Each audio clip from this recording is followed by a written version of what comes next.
Welcome to the Do-It-Yourself Hunter, the program that shows you how to hunt on the millions of acres of public and public accessible land in the U.S.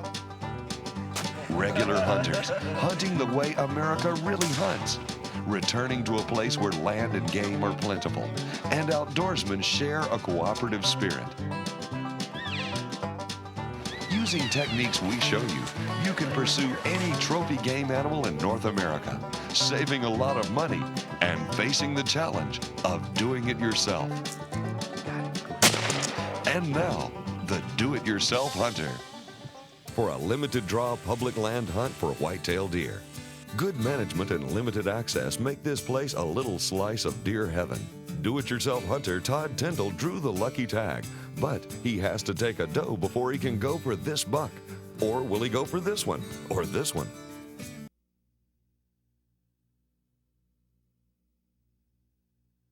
In Mississippi, we got drawn on a management area hunt where you have to put in application. They draw your name. You come back, and like I said, it's second half week of October.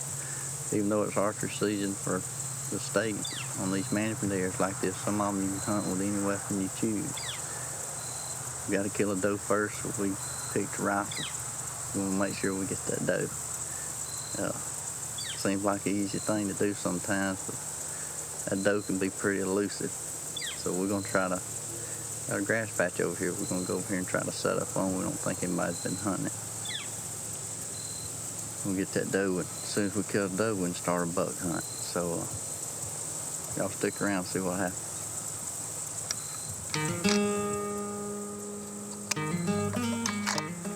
There are several food plots planted around this area, and Todd is scouting them to check for sign, tracks, etc., to locate the best area to set up. When hunting unfamiliar territory, allow time to scout for feeding and bedding areas and other indications of deer activity.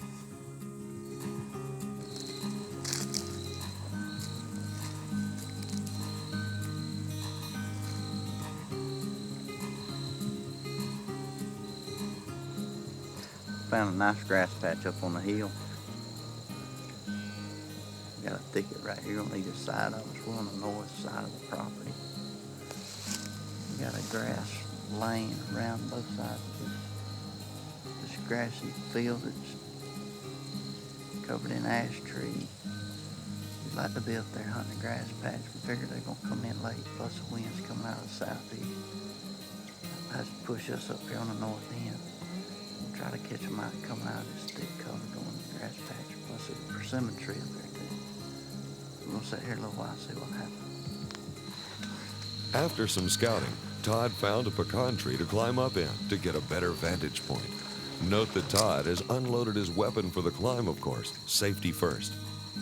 For this hunt, Todd is shooting Barnes X XLC powder-coated bullets in .308 caliber. We're just gonna come in here and look a little bit to see the boy sitting in our spot that was going to earlier. While we're not doing anything, it's too late to go back to the board and get the tree stand, so we had to improvise. We crawled up in the tree. I failed to tell you, we're shooting a Barnes XLC. Bullet's been out for about 2 years. We've had pretty good luck with it. We'll try it out on one of these old nanny-head does if you step out.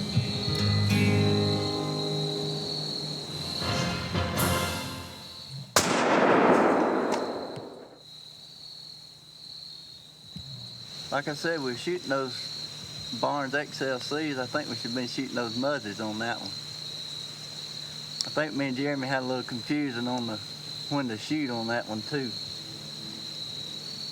But we got her and we're fishing to go buck hunting. In fact, we might sit in a little bit longer.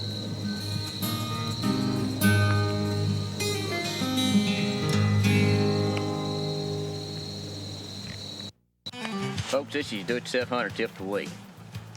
When we go hunting any state, even our home state right here, there's one thing we usually always have for each state, and that's these Delaware atlases.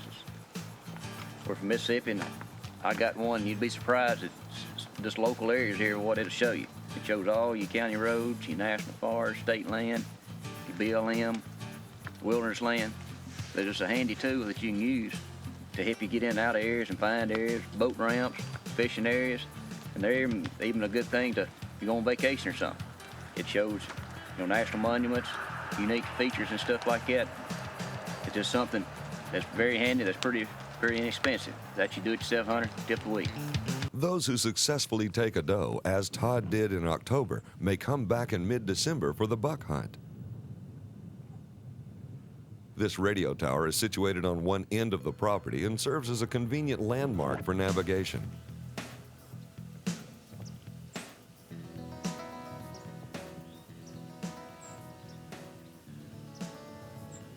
Todd is laying down some buck scent, preparing to do some rattling. We find that buck scent can help rattle a buck in, since that's the smell they expect anyway. Rattling seems to work best in the early rut when bucks are fighting over territory. Rattling also seems especially effective on these limited draw areas where there's less hunting pressure and where there's typically a closer buck-to-doe ratio.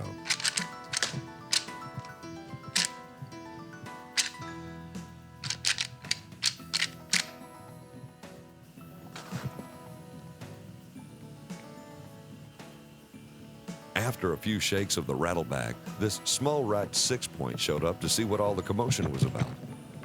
On most Mississippi wildlife management areas, there's a 6-point minimum, but while this guy meets the minimum requirements, Todd's going to hold out for something bigger and let this young buck grow up a little more.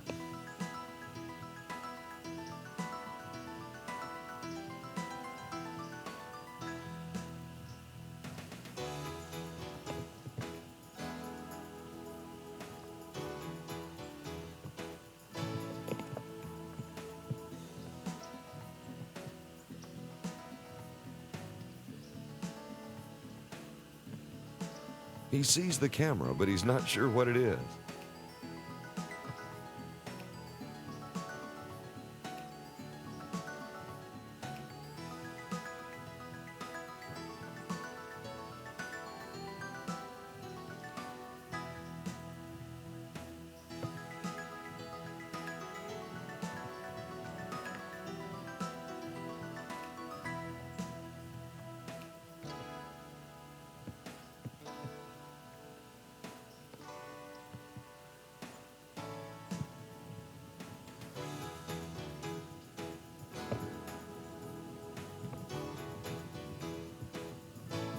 Todd continues on, slip hunting, walking slowly, watching for movement, trying to see a deer before it sees him. They came across this handsome buck, bedding in a thicket. Note that he's facing downwind, so he can see what he can't smell. Antler 6-point, what you gonna do? Well, you gonna shoot? Huh?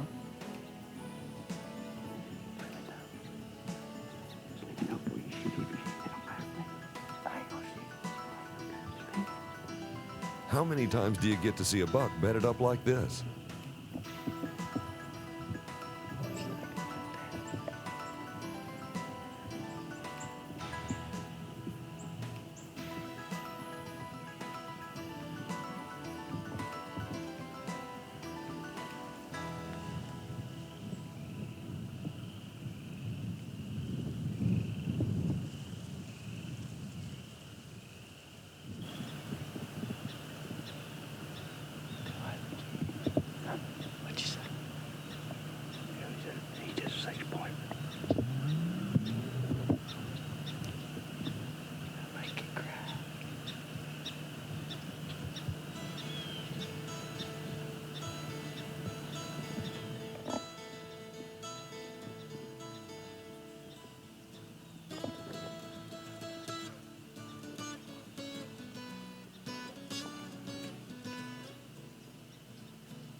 Note that his hocks are dark. it's the rut, and his hawk glands produce scent when the buck urinates on them. Here in the south, when you notice the deer's hocks getting dark, the rut is getting close.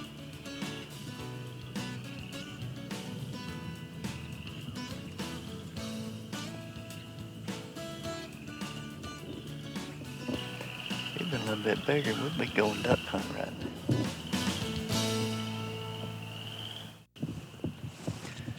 I've seen 2 bucks this morning. They keep getting bigger and bigger. Notice that deer was bedded up. That wind's coming out of the west. He was facing the east. We could see what he couldn't smell. I'll try to throw us a lock on the pen in this Osage yard and see what we can do. Seen it. Yeah, it could get bigger and bigger. We're just gonna wait them on out. After hanging a stand in a location that overlooks prime territory, Todd climbs in for the evening hunt.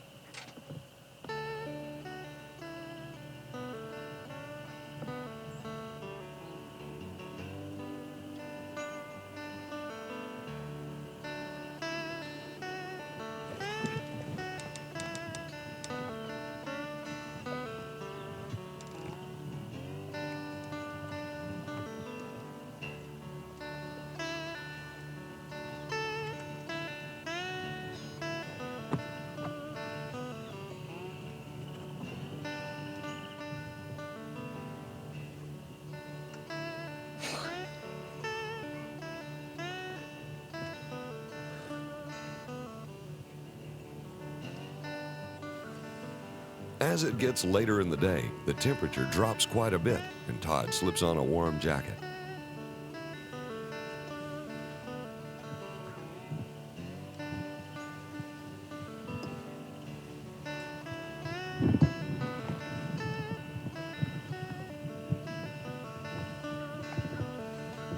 As you can see from the distant smokestack, there's quite a breeze, and it's coming straight into Todd's face. This should be an advantage when hunting scent-wary whitetail. The first deer activity of the evening was the movement of these doe along the back of this pond. Once the deer started moving, it seemed like they started coming out of the woodwork.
Big enough, we going duck hunting. Look at that limb I shot off shooting that deer. Those bars didn't open up though. I bet it opened up when he tagged him though. We better get out before we see something a little bit bigger. We all get in trouble. See? Yeah, I see him. No sooner had Todd said, "We better get down before we see a bigger one," That dang horns on that joker. then this wide-racked fella came into the field, chasing does. Not know what we're fixing to do. Let's just wait. On these limited access areas, it's interesting to note how many quality bucks you see. There's definitely a correlation.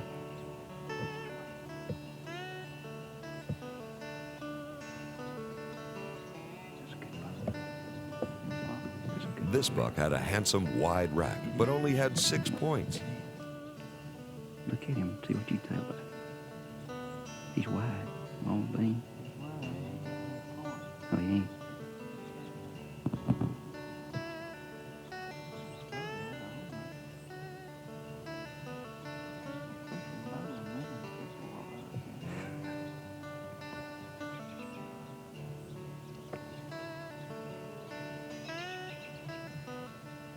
footage of him anyways. Just let me film it. Watch sucker's wide. He ain't got many points, though.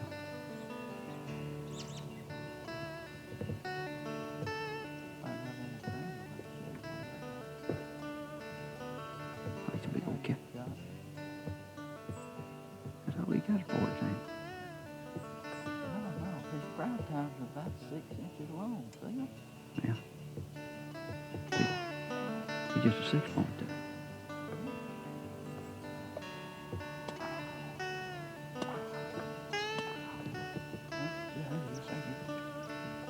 There's it, does. Yeah, there you go. Okay. Sometimes it's great just to watch deer go through their motions. And with a good deer on the ground, Todd and Jeremy could afford to just videotape him going about his business, providing this great footage for us.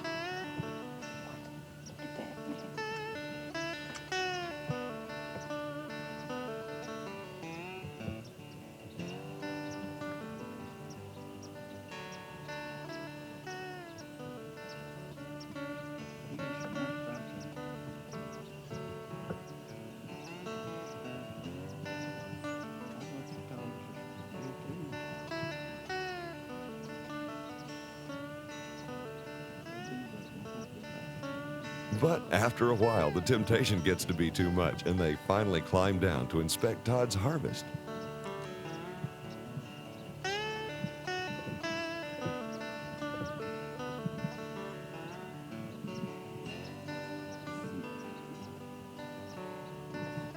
I'm serious now.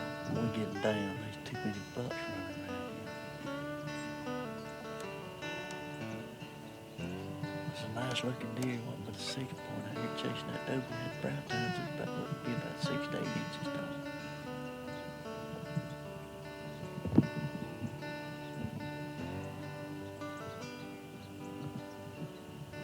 I hate to leave. We go. We get that.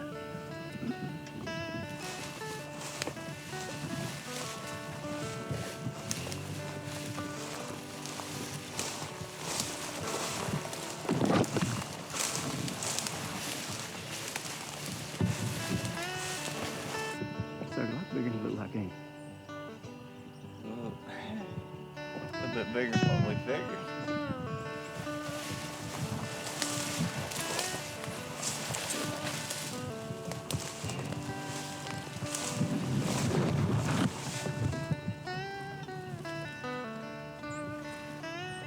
That's one big bodied deer. Not like most of you. I'm not gonna sit here and tell you how much he weighs. I'm fixing to put him on some scales. Man, I'm proud of that.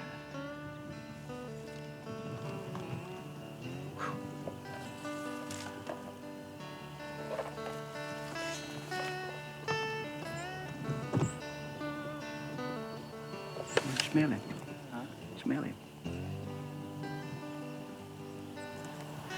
That's the biggest deer I ever killed. Body weight wise, I believe. Todd, that's a pretty good buck kill, wasn't It was. I was satisfied with it. I know there was a lot bigger bucks out there, I'm sure, but I haven't showed up at the right time. And I know we had ducks flying in on some duck hole, unknown duck hole in Mississippi, and we had to get to it. So yeah, I was satisfied. That was a great hunt. That was textbook, just like we like to hunt, just like we bring it to you. That's you know, and like we said, they draw hunts like that all over the country. You got to put in for them. You know, like here in Mississippi, a lot of them you got to put in. You got to kill a doe first. yeah. On this hunt, I'd hunted 2 days, I think, without you, and you couldn't get down, and finally come down. I think you're lucky charm. We crawled, didn't even have a stand. We was crawled up in that pecan tree. You walked right out on Yeah, them. about 15 minutes it was over with. Got the doe and then went back and had pretty low on that buck first day, wasn't it? Yeah, it was. We had a few little close encounters, just couldn't get things right. And I'm kind of glad it worked out like it did. Yeah. But folks, Thanks for watching The Do-It-Yourself Hunter. We hope you've enjoyed this episode and that you'll use the knowledge we've shared today and that you'll pass it along to others as we have passed it on to you. If you like what you've seen, give us a like, Click that thumbs up button and please subscribe to see more of our weekly updated content. Check out our library of great hunts here on YouTube. Until next time, we hope we'll see you in the great outdoors.